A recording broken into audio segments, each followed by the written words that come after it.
ஒரு செழிப்பான கிராமத்துல சாமியப்பன்னு ஒரு விவசாயியும் வாழ்ந்து வந்தான். அவன் நிலம் ரொம்ப செழிப்பா இருந்தாலும் அவனோட மனசுலயும் பேராசையோட கலைகள் மட்டுமே வளர்ந்துருந்துச்சு. அவன் எப்போதுமே குறுக்கு வழியில பெரிய பணக்காரனாக வேண்டும்னு கனவு கண்டுட்டே இருப்பான். ஒரு நாள் கிராமத்தோட எல்லையில இருந்த ஒரு பழைய குளத்துக்கு பக்கத்துல சாமியப்பன்னு நின்றுகிட்டு இருந்தான். குளத்துல மீன் பிடிக்க ஆசைப்பட்டு வலையையும் வீசினான்.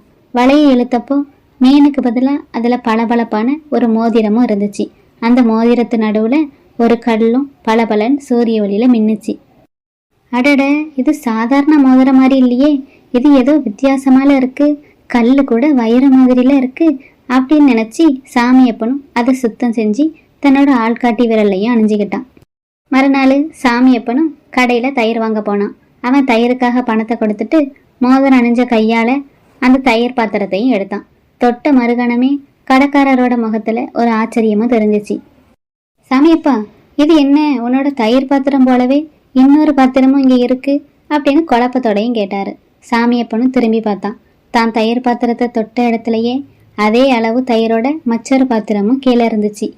அப்பந்தான் அவனுக்கும் புரிஞ்சிச்சு, தான் எந்த பொருளை இந்த மோதிரம் அணிஞ்ச விரலால தொடுறேனோ அந்த பொருள் ரெட்டிப்பாகுதுன்னு. மகிழ்ச்சியில துள்ளின சாமியப்பனும் உடனடியா வீட்டுக்கும் போனான். தான் வீட்டில இருந்த அத்தனை தங்க காசுகளையும் வெள்ளி பாத்திரங்களையும் நகைகளையும் தொட்டு தொட்டு ரெட்டிப்பாக்கினான். அவன் நினைச்சது போலவே அவன் வீடு முழுசும் செல்வமும் நிறைஞ்சிச்சு. ஆனா சாமியப்பனோட பேராசையும் அடங்கவே இல்லை. இந்த செல்வம் எல்லாம் ஒரு நாள் தீந்துரும், நான் இருக்கிற இந்த வீட்டை தொட்டு ரெட்டிப்பாக்குனா எனக்கு 2 வீடு கிடைக்கும், ரெட்டிப்பான நிலத்தை தொட்டா என் நிலம் இன்னும் பெருசாகும்னு மனசுக்குள்ளேயே கணக்கு போட்டான். அவன் முதல்ல ஒரு தென்னை மரத்தை தொட்டான். அது போலவே இன்னொரு தென்னை மரமும் அது பக்கத்துல முளைச்சிச்சு.